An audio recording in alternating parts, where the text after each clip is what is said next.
Now that the coast is clear, Castor's Pub is pleased to announce that we are now offering wet market fare as part of our brand new lunch menu.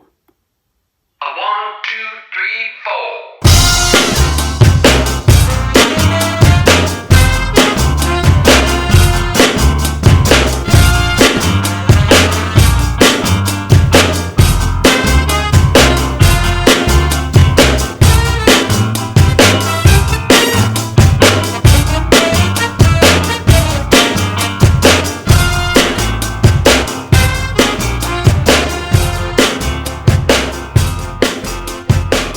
Welcome, one and all, to another episode of The Very Odd Caster here in the odds of March.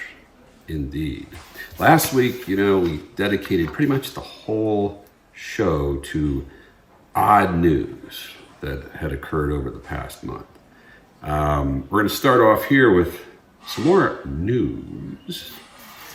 And let's get right to it, shall we? This is some odd stuff for sure. But it's serious. A missing Florida man's iPhone was found at the edge of a lagoon near Clearwater last week. Family members of the man fear the worst, as the lagoon is a known habitat to large alligators. But several reputable media outlets have denounced the family for jumping to conclusions about the situation, and that their fears are simply the latest tinfoil conspiracy theory. Other critics claim the family's rush to judgment amounts to animal abuse. A spokesperson for the family said they are neither animal abusers nor conspiracy theorists. They simply want to find out what happened to their loved one. And the fact that his phone was found at the edge of a lagoon known to harbor dangerous reptiles seems like a logical place to start in solving this mystery. Right? Wait, there's more. In other news reports out of St. Louis claim that local officials there are trying to downplay suspicions that a local woman stole thousands of dollars from the bank she worked at right before disappearing a few days ago. According to employees at the bank, 25-year-old Samantha Izatif worked as a bank teller for the past 6 weeks but failed to show up last Friday for work, on the same day that $25,000 was reported missing from the bank's vaults.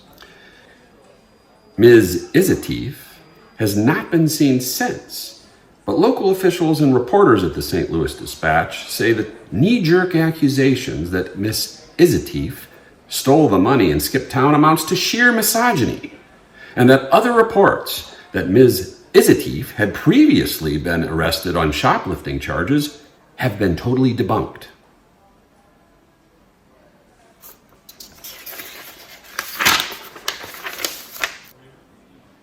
Also, in health news, hundreds of residents in the Midtown Virginia Highlands area of Atlanta have fallen ill in recent weeks with mysterious virus-like symptoms. But local officials are quick to downplay the growing concern that the outbreak has something to do with the fact that the CDC laboratory headquarters is located just 3 miles away from the area where most residents have fallen ill. Okay. None of those stories are true. The CDC story, of course, not true. The bank robbery story, not true. The man and the alligator, fake news. However, if they had been true, if a man had disappeared and his phone was found next to a lagoon, if a woman worked at a bank, she had a little bit of a criminal record in her past, maybe. Or just say she worked at the bank, $25,000 turn up missing. The woman doesn't show up for work and is missing. Weird. And then, of course, the CDC story. My point is, isn't it common sense to at least consider the possibility that, if a man's phone gets found next to a lagoon where they know alligators are, that the alligator got him?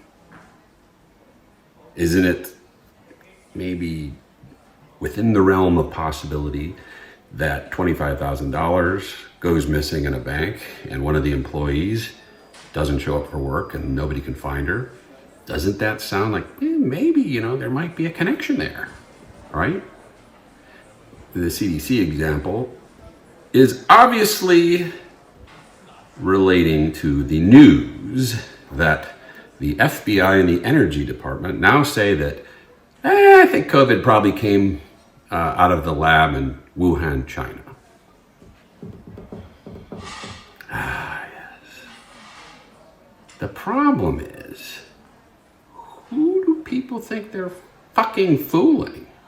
I mean, really? I mean, they really must think people are stupid. That you can't use the most basic of common sense. A 7-year-old could say, if you could go to a 7-year-old and say, hey, look at all those alligators in that pond, and then next week, there's a guy missing and they found his phone. A 7-year-old might go, I hope the alligator didn't get him. Right? So 3 long years ago, in March of 2020, I can remember just casually saying that. Because, in the early days of COVID, the reports are this was an outbreak that started in Wuhan, China.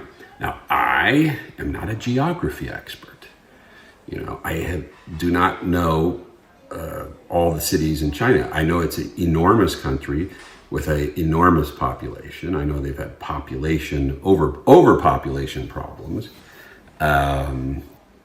I know their government is very secretive. I know the people are very nice, the ones I've worked with and lived in various neighborhoods with. But I know the government is a little shady, right? Okay? That's all I knew in 2019 and before, right? And I honestly, maybe this makes me a uneducated rube, but I'd never heard of Wuhan, China. Again, not a Chinese expert here. When I first heard of the town, I sort of, in my mind, was thinking, it must be some little village. Why? Because they kept talking about these wet markets. And I had this image of this very rural, almost under-civilized, not uncivilized, but, something like that. Then I find out that no, Wuhan's one of the biggest cities in the whole country. And then I find out one of the biggest virology labs in the whole world is right there in Wuhan. So my first thought is, and I expressed this somewhere, there's probably some sort of accident at the lab, And the person I said that to, or responded to me on a post or something, said, they've already disproven that. This is in March of 2020. So, obviously there are political overtones because a certain orange-tinted president was saying that it was, the China flu.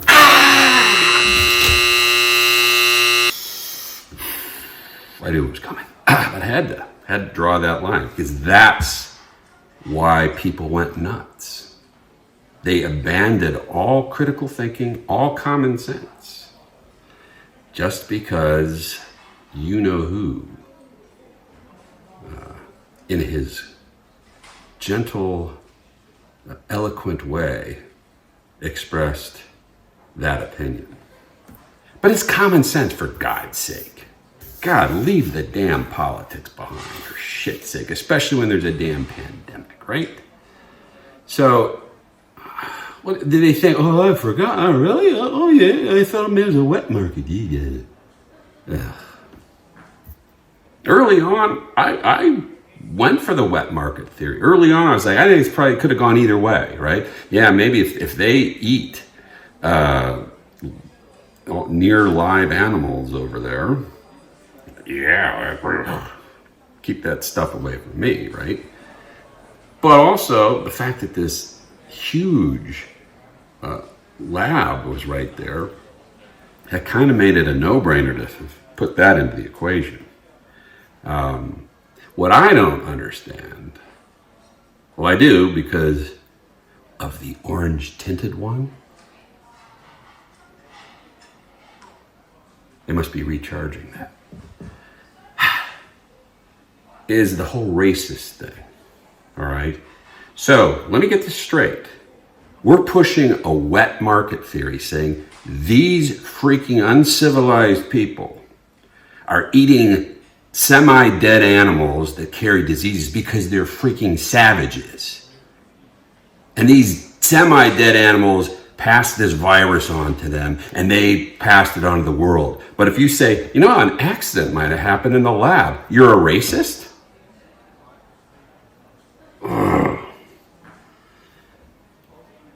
A very odd caster is a very mad caster at this moment. You know, when there's a crisis, we don't need bullshit, right? Cut to the chase. Okay.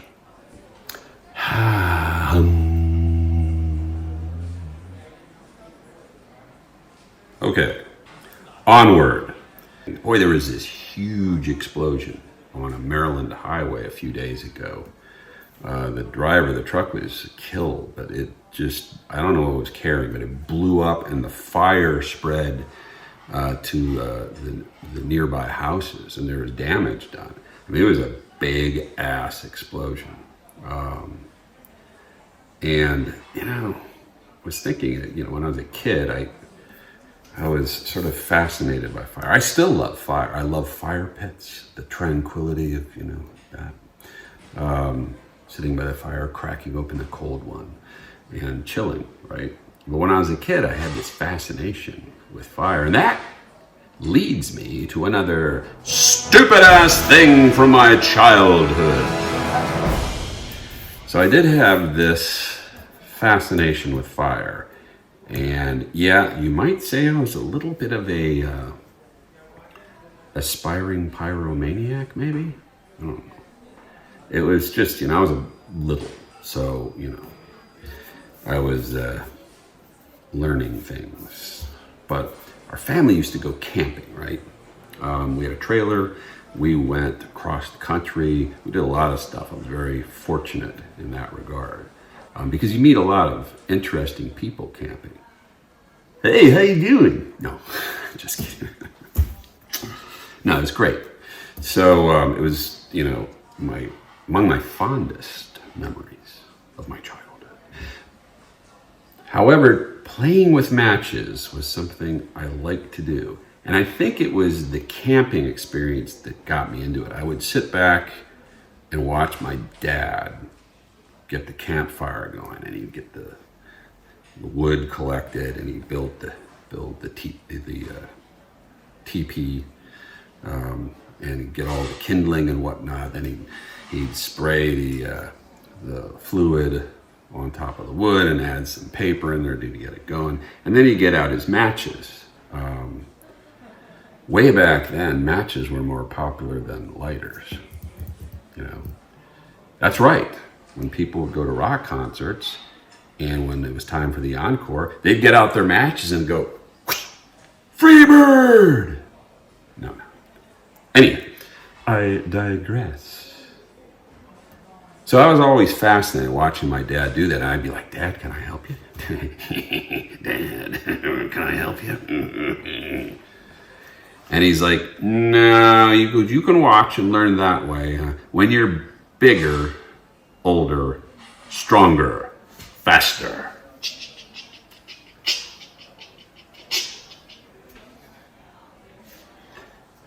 "You can help me." That's what he would tell me. So that wasn't good enough for me. So I used to, when I'd find some matches lying around, because my dad also smoked, So he was firing up, cigars actually. I guess he smoked cigarettes when he was younger. I don't remember that. But he did smoke cigars. And so he always had matches.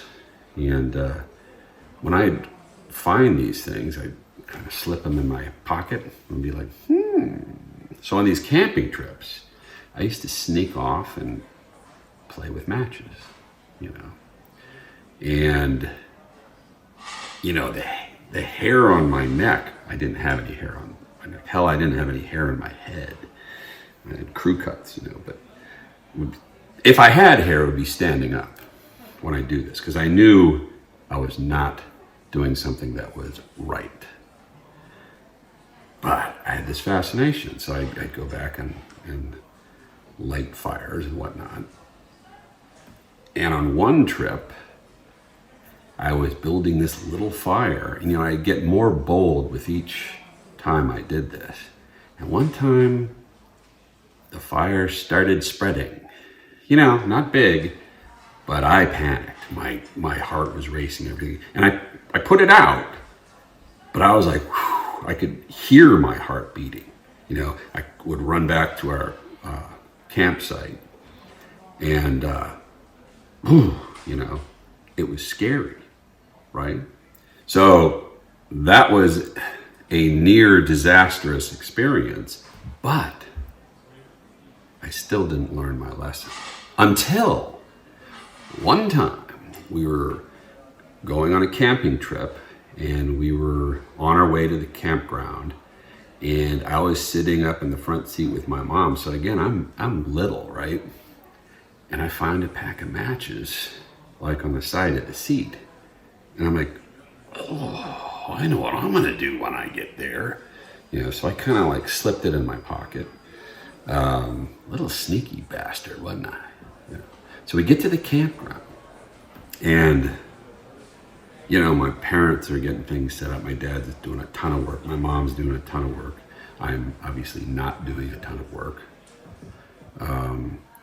But I knew what I was gonna do, and I ran down the little road there and find a secluded area so I could play with some matches. And I'm prancing through the woods, like, I hope they don't see me, And I tripped over a tree stump, like a root of a tree coming out of the ground, But it wasn't any normal tree root. It was the roof of a yellow jacket's nest. And the next thing I know, they're all over me.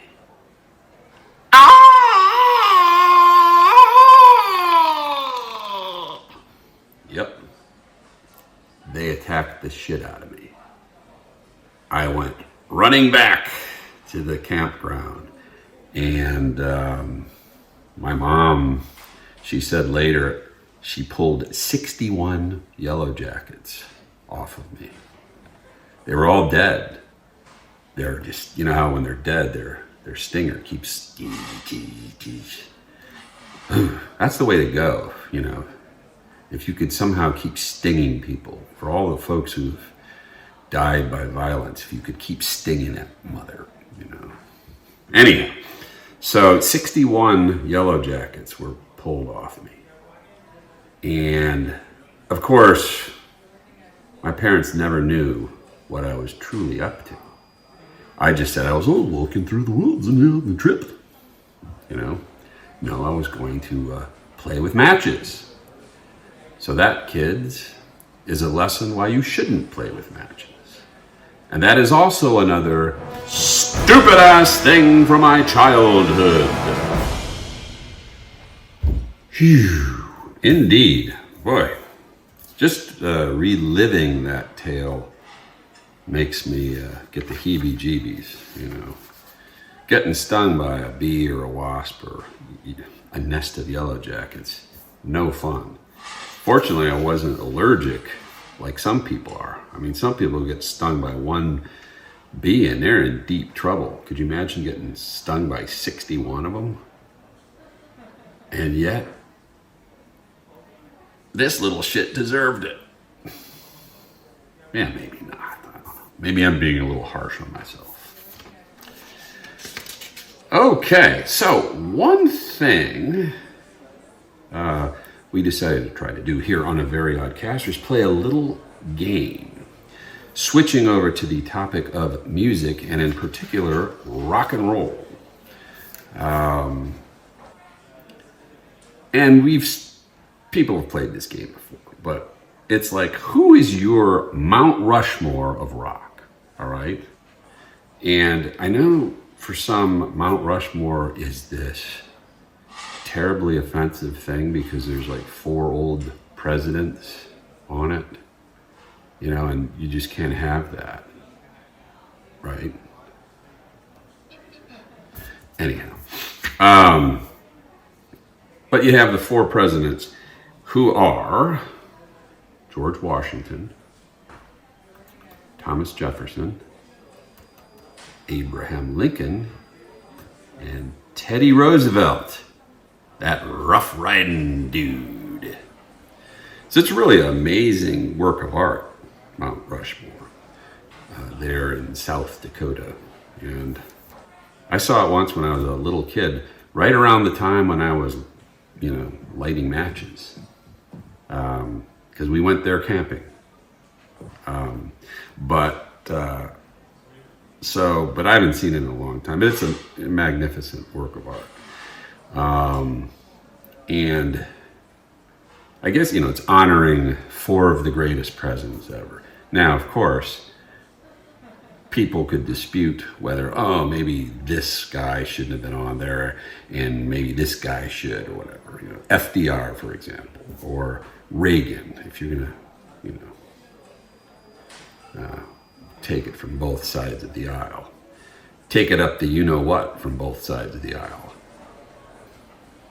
So, I thought a fun little game would be, what is your Mount Rushmore of rock and roll?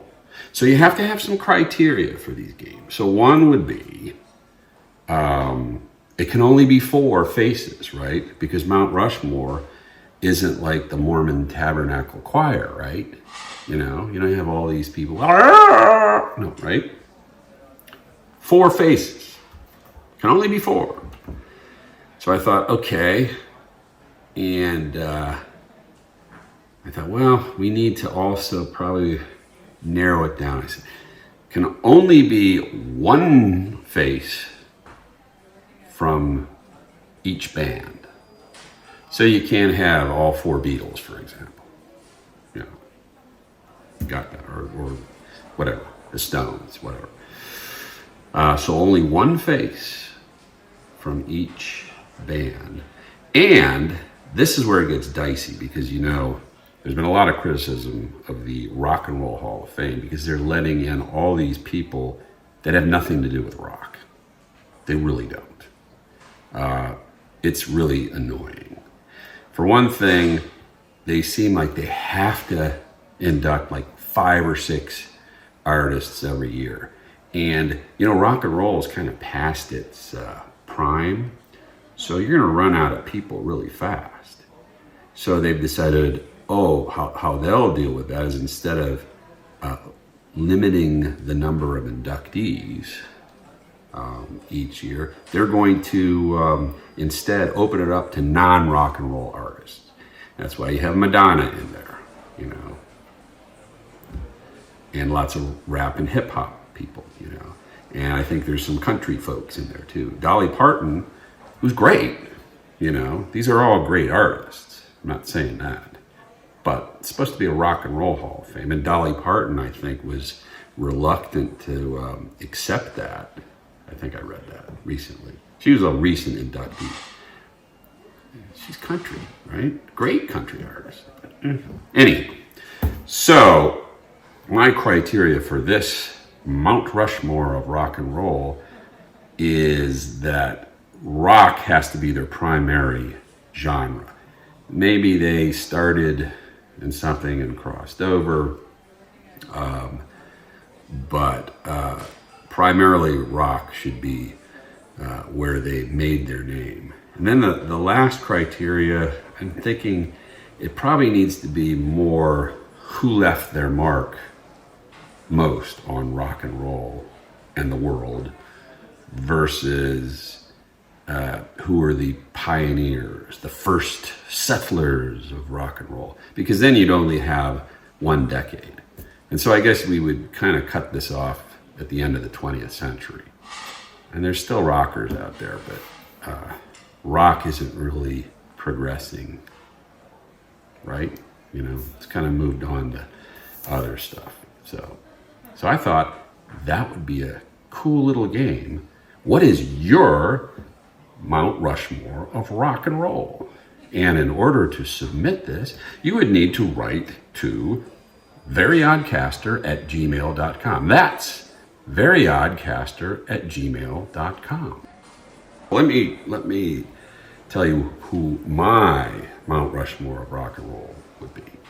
And it's not very daring, or it's pretty predictable.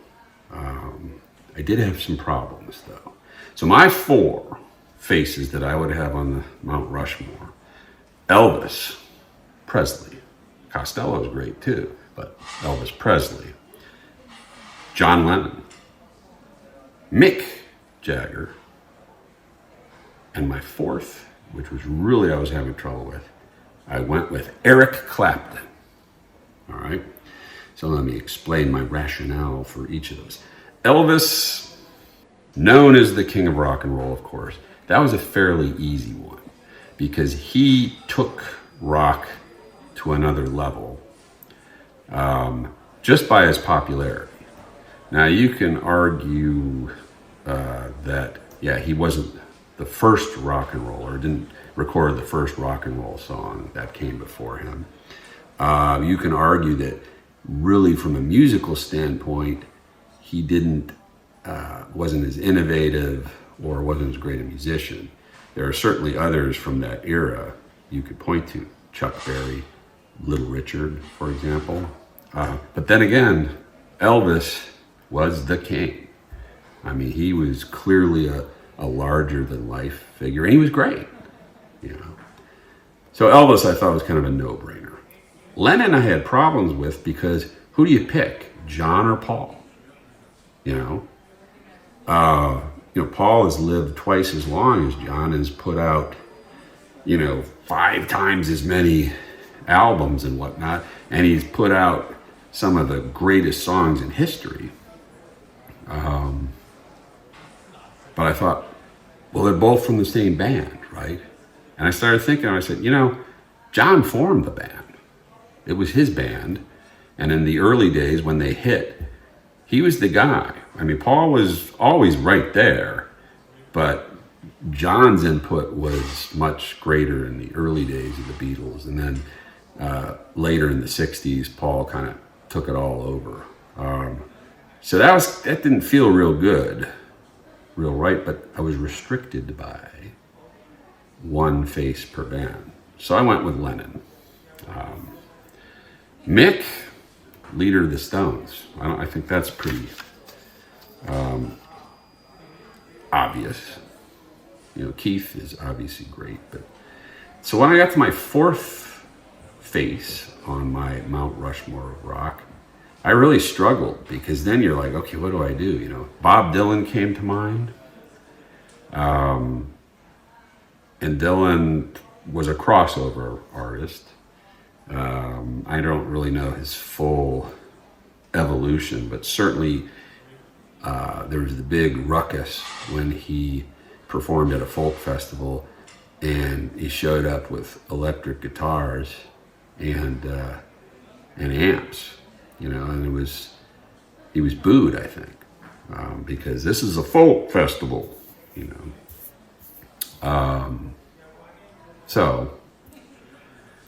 but nonetheless, he made his mark in folk first. And then after his heyday, if you will, he's kind of dabbled and whatnot. He could probably go in there. But my criteria, I just say, what is what is sort of the hallmark of rock and roll. And you can't really have that rock and roll sound without a guitar. So I thought, I'm going to go with a guitarist. And so there have been some all-time greats, of course. Jimi Hendrix was my first candidate, but of course, sadly, Jimmy was part of the 27 Club, died young, so we didn't have that much of an input from him. So I said, regrettably, I won't put Jimmy. Jimmy Page, great. Eddie Van Halen, great. Stevie Ray Vaughan, great. On and on you could go. But I went with Clapton because he's also a singer. You know, he's up there with those guys as a guitarist too. So, whatever. All good choices for the Mount Rushmore of rock and roll. We're running overtime, I think, here. And I apologize for losing my shit over that lab leak. And now, on that note, I have to take a leak of my own. Have a great weekend.